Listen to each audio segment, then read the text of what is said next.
نحمده ونصلی علی رسولہ الکریم۔ بسم اللہ الرحمن الرحیم۔ عزیز طلبہ، السلام علیکم ورحمۃ اللہ وبرکاتہ۔ آج کی اس ویڈیو میں ہم اردو کی کتاب کی فہرست کے اعتبار سے سبق نمبر 7 اور حصہ نثر کا سبق نمبر 5 مجھے میرے دوستوں سے بچاؤ کی ابتدا کریں گے۔ اس سے پہلے سبق مصنف سید حیدری الدرم کا تعارف پڑھیں گے۔ تو دیکھیے، ریڈنگ کرتے ہیں۔ تو دیکھیں صفحہ نمبر ہے 47 صفحہ۔ اس میں دیکھیں سجاد حیدری الدرم کا تعارف لکھا ہوا ہے۔ سجاد حیدری الدرم کے جد امجد میں نہیں، آبا و اجداد میں سے کوئی ایک۔ جد امجد دادا پر دادا، یعنی بڑے دادا میں سے کوئی ایک۔ جد امجد وسط ایشیا سے ہندوستان آئے 1857 کی جنگ آزادی میں حصہ لینے کی پاداش میں، حصہ لینے کی وجہ سے، حصہ لینے کے جرم میں ان سے جاگیریں چھن گئیں تو وہ ملازمت کی طرف آ گئے۔ یلدرم یو پی کے ایک قصبے نہٹور ضلع بجنور 1880 میں پیدا ہوئے۔ ان کا بچپن بنارس میں گزرا اور ابتدائی تعلیم یہیں حاصل کی۔ علی گڑھ سے BA کیا۔ اس کے ساتھ ہی ذاتی شوق سے ترکی زبان سیکھی اور بغداد کے برطانوی قونصل خانے میں ترجمان کے طور پر کام کرنے لگے۔ یعنی بغداد کے برطانوی قونصل، بغداد شہر کے اندر جو برطانیہ کا قونصل خانہ تھا، برطانیہ کی ایمبیسی تھی، برطانیہ کا سفارت خانہ تھا، وہاں پر ترجمان کے طور پر کام کرنے لگے۔ کچھ عرصہ قسطنطنیہ میں بھی رہے اور ترکی زبان و ادب کا مزید مطالعہ کیا۔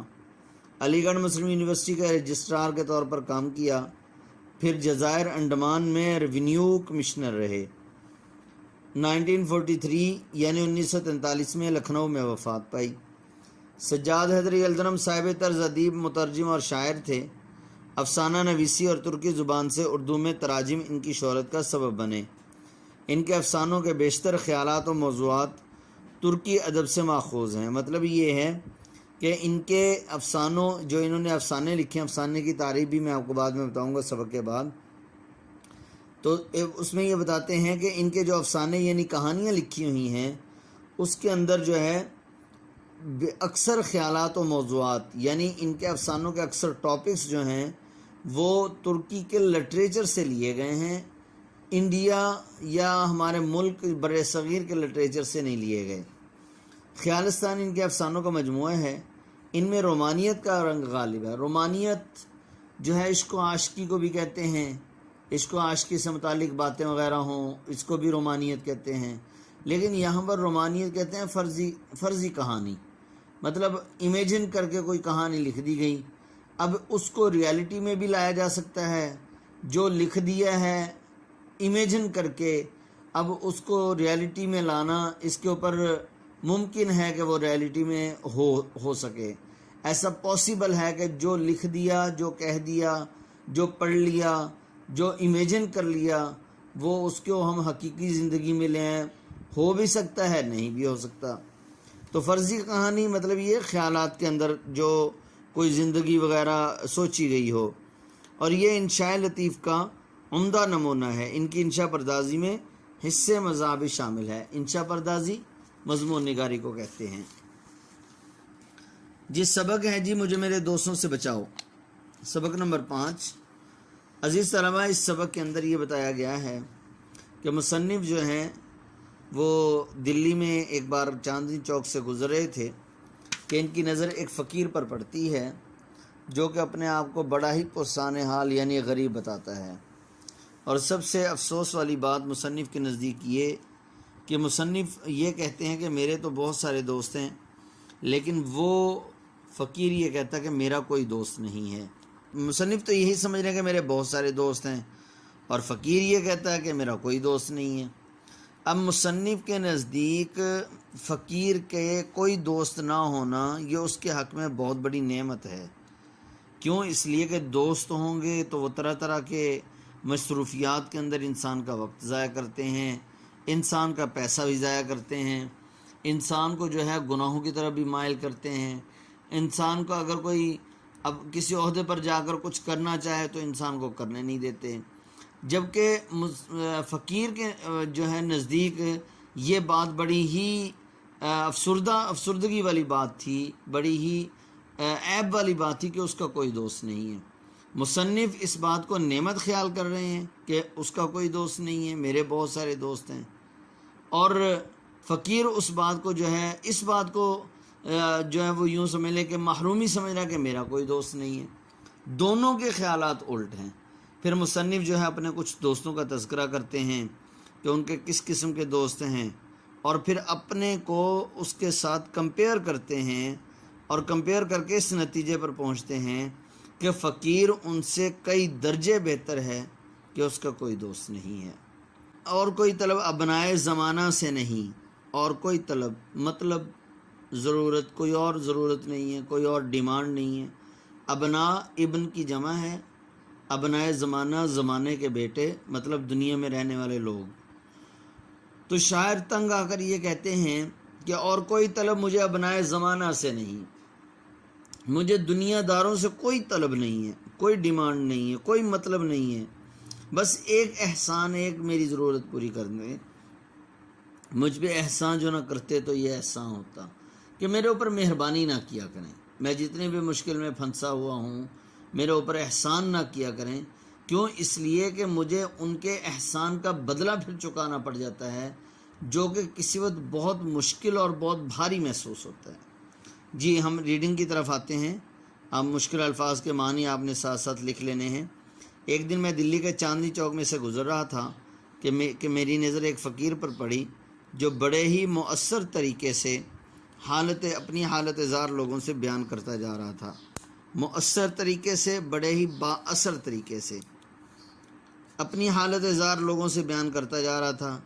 حالت زار بری حالت۔ 2-3 منٹ کے وقفے کے بعد یہ درد سے بھری سپیچ، درد والی سپیچ، تقریر انہی الفاظ اور اسی پیرائے میں دہرا دی جاتی تھی، پیرائے انداز میں، اسی انداز میں بار بار دہرا دی جاتی تھی۔ کیا کہ یہ طرز مجھے ایسا خاص معلوم ہوا کہ میں اس شخص کو دیکھنے اور اس کے الفاظ سننے کے لیے ٹھہر گیا۔ اس فقیر کا قد لمبا، جسم موٹا تازہ، اور چہرہ ایک حد تک خوبصورت تھا، مگر بدماشی اور بے حیائی نے صورت مسخ کر دی تھی، مسخ بگاڑ دی تھی، صورت تبدیل کر دی تھی۔ دونوں معنی ہو سکتے ہیں۔ یہ تو اس کی شکل تھی، رہی اس کی صدا یعنی آواز تو میں ایسا قسی القلب سخت دل والا نہیں ہوں کہ صرف اس کا مختصر سا خلاصہ لکھ دوں، وہ اس قابل ہے کہ لفظ بہ لفظ لکھی جائے۔ چنانچہ وہ سپیچ یا صدا جو کچھ کہی یہ تھی: اے بھائی مسلمانوں، خدا کے لیے مجھ بدنصیب کا حال سنو، میں آفت کا مارا، مصیبت کا مارا 7 بچوں کا باپ ہوں، اب روٹیوں کا محتاج ہوں، اور اپنی مصیبت ایک ایک سے کہتا ہوں۔ میں بھیک نہیں مانگتا، میں یہ چاہتا ہوں کہ اپنے وطن کو چلا جاؤں، مگر کوئی خدا کا پیارا مجھے گھر بھی نہیں پہنچاتا۔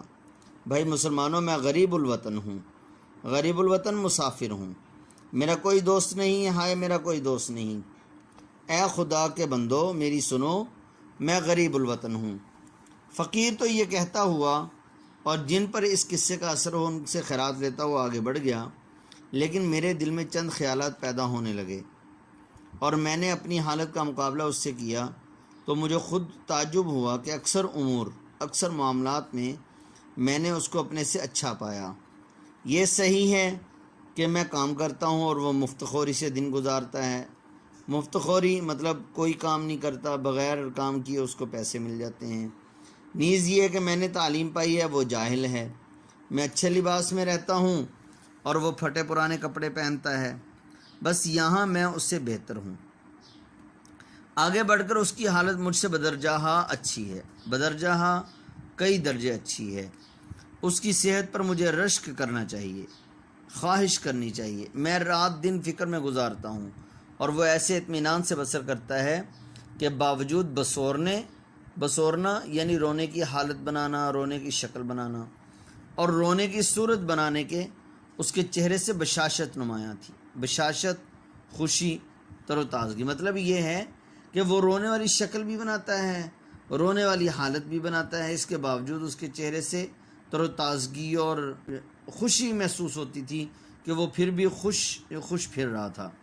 بڑی دیر تک غور کرتا رہا کہ اس کی یہ قابل رشک حالت کس وجہ سے ہے، اور آخر کار میں اس بظاہر عجیب نتیجے پر پہنچا، جسے وہ مصیبت خیال کرتا ہے وہی اس کے حق میں نعمت ہے۔ وہ حسرت سے کہتا ہے، حسرت، افسوس کہ میرا کوئی دوست نہیں۔ میں حسرت سے کہتا ہوں کہ میرے اتنے دوست ہیں، اس کا کوئی دوست نہیں۔ اگر یہ سچ ہے تو اسے مبارکباد دینی چاہیے۔ تو عزیز طلبہ، آج کی ویڈیو میں ہم نے سجاد حیدر یلدرم کا تعارف، جو کہ صفحہ نمبر 47 میں ہے، اور صفحہ نمبر 48 اور 49 کا پہلا پیراگراف پڑھا ہے۔